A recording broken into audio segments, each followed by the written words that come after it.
Hi అండి. పెద్దవాడ వంట Om Sai channel పెద్దవాడ వంటలకి స్వాగతం. ఈరోజు మనం చేయబోయే రెసిపీ వచ్చి కాకరకాయ పులుసు అండి.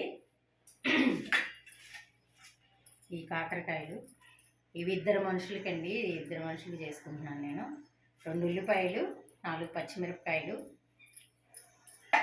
తగినంత బెల్లం, కొత్తిమీర. వీటితో మనం ఇప్పుడు కాకరకాయ పులుసు రెడీ చేసుకుందామండి. ఈ బెల్లం అనేది మనకి చేదు ఎక్కువగా తినని వాళ్ళు ఇంకొంచెం వేసుకున్నా పర్వాలేదు. మేము తింటాం కాబట్టి ఈ బెల్లం వేసుకుంటున్నాము. అనేసావా మనకి పులుసు అనేది చిక్కదనం రావడం కోసమని నేను ఉల్లిపాయ పేస్ట్ చేసుకుంటున్నానండి. కావాలంటే ఉల్లిపాయలు తరిగానే వేసుకోవచ్చు. మాకు ఈ 2 ఉల్లిపాయలని నేను పేస్ట్ చేసి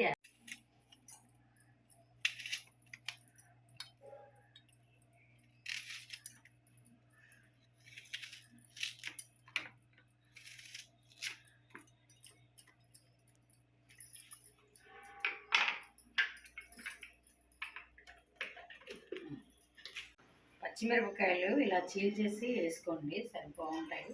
ఎంత కారం లేదు, అందుకే నేను 4 పచ్చిమిరపకాయల దాకా వేసాను. కాకరకాయలు వచ్చి మనకి ముక్కల్లాగా చేసుకోవద్దండి. ఇట్లాగా ఈ పైన పొట్టు కూడా తీయద్దు. ఆ పొట్టు వల్ల మనకు మంచిదే కానీ చెడే ఉండదు కాబట్టి కాకరకాయ ఇలా కోసేసుకోండి. ఇలా 4 బద్దల కింద కోసేస్తే మీకు పులుసు అనేది బాగా కారం, ఉప్పు, పులుసు అనేది బాగా పడుతుంది. దీనికి తింటుంటే కూడా చాలా పుల్లగా కొంచెం తీతీగా తగులుతుంది, బాగుంటుంది.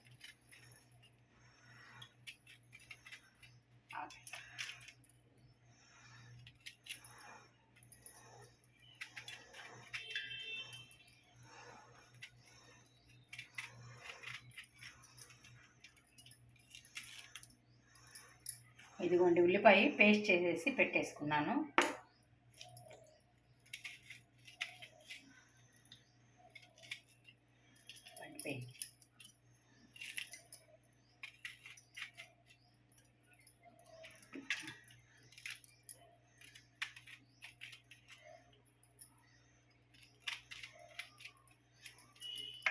ఇలా చేసుకొని పెట్టేసుకుంటే మీకు ఉప్పు, కారం, పులుపు బాగా పడుతుంది అన్నమాట. మీరు తినేటప్పుడు మీకు చేదు అనేది అనిపించదు.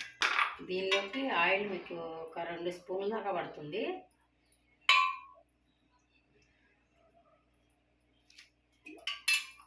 పులుసు కాబట్టి కొంచెం ఆయిల్ ఎక్కువగానే ఉండాలి.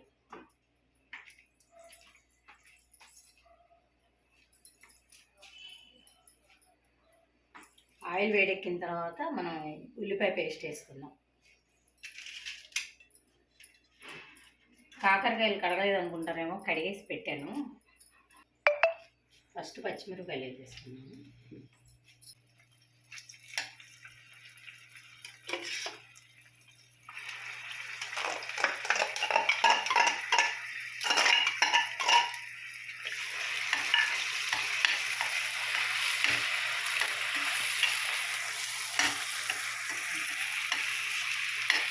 దీనిలోనే కొంచెం ఉప్పు, పసుపు వేసుకున్నామండి.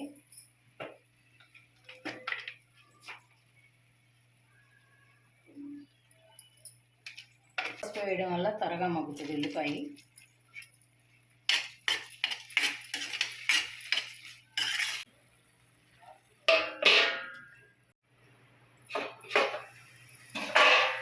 ఇది మధ్య మధ్యలో కలుపుకుంటూ ఉండాలండి, లేకపోతే అడుగంటేస్తూ ఉంటుంది.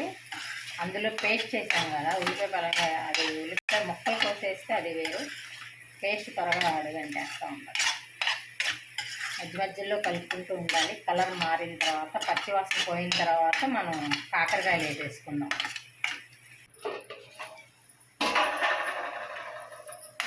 ఉల్లిపాయ వేగిపోయిందండి, కాకరకాయ వేసేసుకుందాం.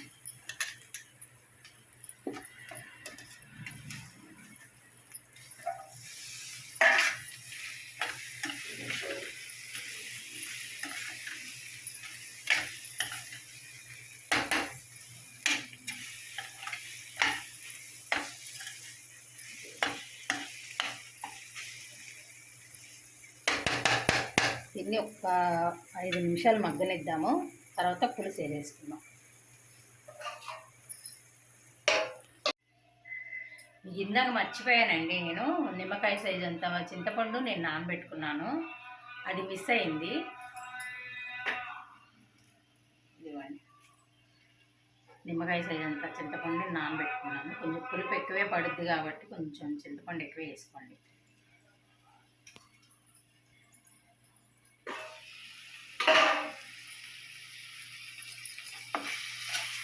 బాగా వేగిపోయింది. ఇప్పుడు కారం వేసేసుకుందాము.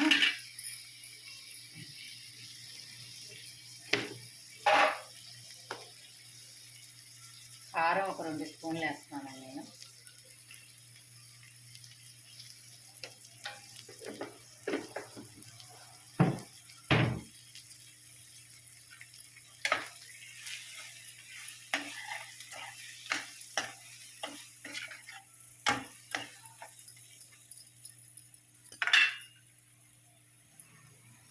ఇప్పుడు ఈ పులుసు పిండి వేసుకుందాం.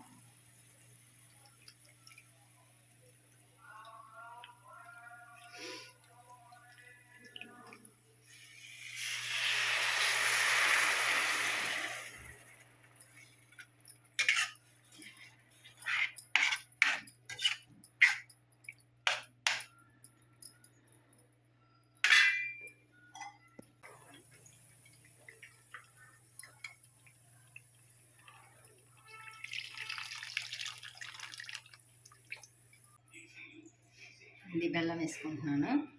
ఈ బెల్లం వేస్తున్నాను. కొత్తిమీర.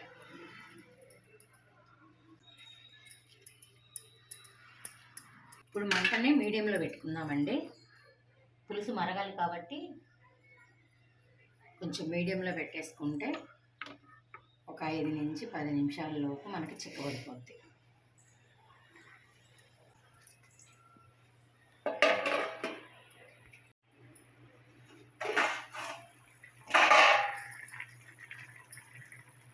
ఇది మరుగుతుంది.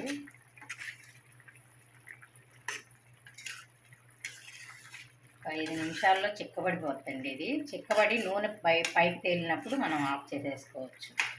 ఇప్పుడు ఇదంతా ముక్కలకు బాగా పట్టేస్తుంది. మధ్యలో మీరు కావాలంటే కారం తగ్గించుకోండి. కారం తిన్నంత మనం తినేంత వేసుకుంటే సరిపోద్ది. మేము తింటాము కాబట్టి 2 స్పూన్లు వేసాను నేను. కావాలంటే మసాలా కూడా వేసుకోవచ్చండి, మేము వేయలేదు. అల్లం వెల్లుల్లి వేసుకోవచ్చు. ఓకేనా? ఒక 5 నిమిషాల్లో మనం ఆఫ్ చేసేసుకోవచ్చు.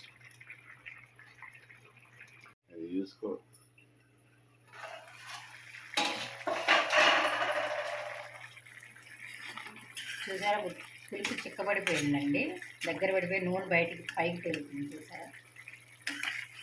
ఇప్పుడు ఇలాంటప్పుడు మనం ఆఫ్ చేసేసుకోవాలి. తర్వాత మళ్ళీ చిక్కబడిపోతుంది ఇంకా ఇది కూర. అయిపోయిందండి, స్టవ్ ఆఫ్ చేసేసుకోవచ్చు.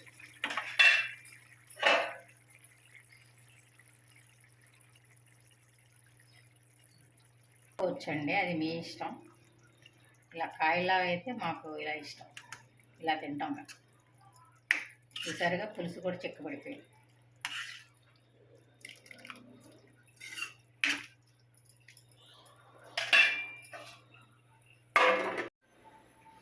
ఎలా అనిపించిందండి కాకరకాయ పులుసు? మీకు నచ్చితే ఒక లైక్ చేయండి, నా ఛానల్ సబ్స్క్రైబ్ చేసుకోండి, కామెంట్ చేయండి. కర్రీ ఎలా ఉందో కామెంట్ చేయండి.